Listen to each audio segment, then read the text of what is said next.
Emrovên civîneka taybet temaşet kin ku li pêş avahiya şaredariyê Kombûnê. Şaredariyên Dem Partiyê biryar dan ku civînên meclîsê li pêşkel çêkin. Di heman çarçoveyê de Şaredariya Bajarê Mezin ya Amedê jî civîna mehane a meclîsê li pêşkel li dar xist. û rûniştvan hay ji biryarên meclîsê bûn.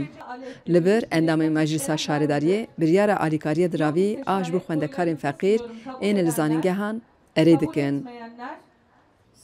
Şaredarî dixwaze êdî civînên meclîsê ji gel re vekirî çêkin û rûniştvan jî ji vê biryarê dilxweşin. Em hatin ketin navê megala bi sedbêjê gündemê Waxiyê ji Diyarbekirê çedike û pêşiya wa da ê Waxiyê ye. Vî xaydê dewam ki inşallah ew pir baş bibe. Gelek tiştek baş e ji bo ku raya giştî ji hemî pêşveçûnan haydar be ev gaveke girîng e û ji xwe em jî li bendê bûn ya rastî. Helbet hevşaredar li her kombûnê behsa astengên li pêş kar û xebatên şaredariyê dikin û dibêjin ji bo wan astengiya herî mezin gefa qayûman al ser şaredariyan e. Di heman rojê de şaredarî navçeya Baxlera duyemîn xwaringeha erzaniyê a gel vekir.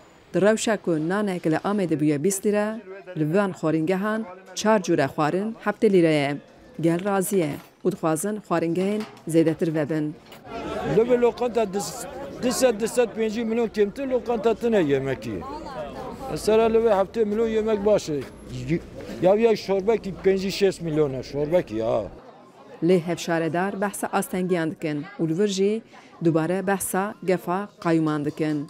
Kayyumun antidemokratik bir sistem olduğunu, Kayyum sistemek li dijî demokrasiyê ye. Dema deshilatî di hilbijartinan de bi rê û rêbazên demokratîk nikare bi ser bikeve, îcara dibe dest di rêjê îrada gel dike. Kayyum di zîtiya îrada gel e, ne meşru ye û ne demokratîk e.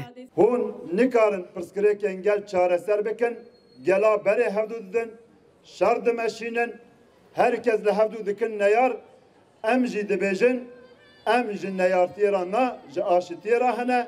Hêjay gotine ku hevşaredarên Amedê piştî danîna qayûman li ser şaredariyên Batman û Mêrdînê çûn pêşgiriya hevşaredaran û duê de di nav protesto endajî cî girtin.